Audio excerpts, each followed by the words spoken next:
Assalamualaikum warahmatullahi wabarakatuh. Perkenalkan, nama saya Ayayang Tata Faniza Arafah dengan NIM 857995086 dari Prodi PGSD. Di sini saya akan membuat tugas satu, yaitu dari praktikum IPA di SD dengan judul simbiosis. Simbiosis terbagi menjadi tiga, yaitu mutualisme, komensalisme, dan parasitisme. Dan di sini alat dan tulisnya, alat yang dipergunakan yaitu alat tulis, buku modul dan buku tulis dan pulpen. Dan adapun penjelasan dan videonya sebagai berikut.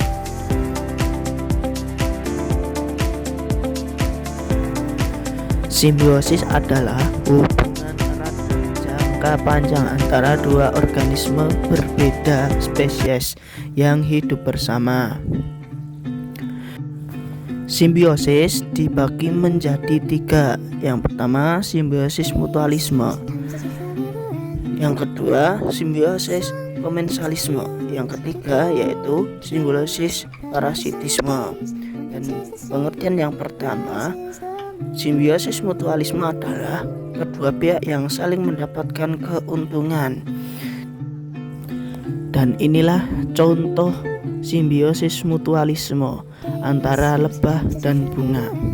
Lebah dan bunga disebut memiliki hubungan simbiosis mutualisme karena keduanya saling berinteraksi dan sama-sama mendapatkan keuntungan untuk bertahan hidup. Simbiosis ini terjadi ketika lebah mencari makan, sementara bunga membutuhkan bantuan untuk berkembang biak. Keuntungan bagi lebah mendapat makanan. Lebah mengunjungi bunga untuk menghisap nektar atau sari bunga yang manis dan kaya gula sebagai sumber energi dan makanan. Selain itu, lebah juga mengambil serbuk sari untuk dibawa ke sarang sebagai makanan larva atau anak lebah. Keuntungan bagi bunga, bantuan penyerbukan. Saat lebah menghisap nektar, serbuk sari yang halus akan menempel pada kaki dan tubuh lebah. Saat lebah terbang ke bunga lain, serbuk sari tersebut jatuh ke putik bunga yang lain yang memicu proses penyerbukan atau fertilisasi. Tanpa penyerbukan, bunga tidak dapat menghasilkan buah atau biji untuk bereproduksi. Jadi kesimpulannya adalah lebah mendapatkan nutrisi atau maksudnya nektar atau serbuk sari, sedangkan bunga mendapat bantuan penyerbukan untuk proses pembuahan. Inilah yang disebut simbiosis mutualisme yang saling menguntungkan. Dan yang kedua yaitu simbiosis komensalisme.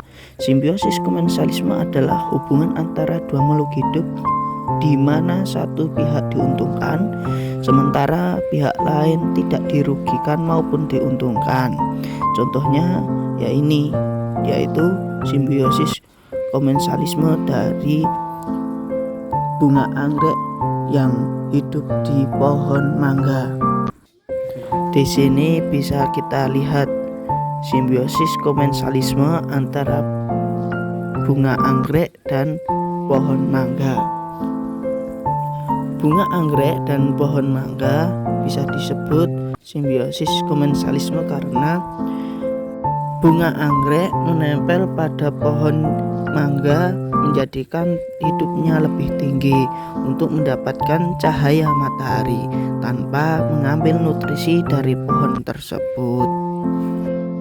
Simbiosis komensalisme menunjukkan bagaimana satu organisme memanfaatkan organisme yang lain untuk bertahan hidup tanpa menyebabkan dampak negatif. Dan yang ketiga adalah simbiosis parasitisme. Simbiosis parasitisme adalah hubungan antara dua makhluk hidup di mana satu pihak, maksudnya yaitu parasit, diuntungkan, sedangkan pihak lain maksudnya inang dirugikan. Dan ini contohnya, ada ulat pisang yang ada di daun pisang. Di situ ulat diuntungkan karena bisa memakan daun pisang itu, kan tetapi daun pisang dirugikan, bisa memperusak, dan yang akhirnya daun pisang menjadi rusak dan kekurangan nutrisi. Inilah yang disebut simbiosis parasitisme. Yang satu diuntungkan dan yang satu dirugikan.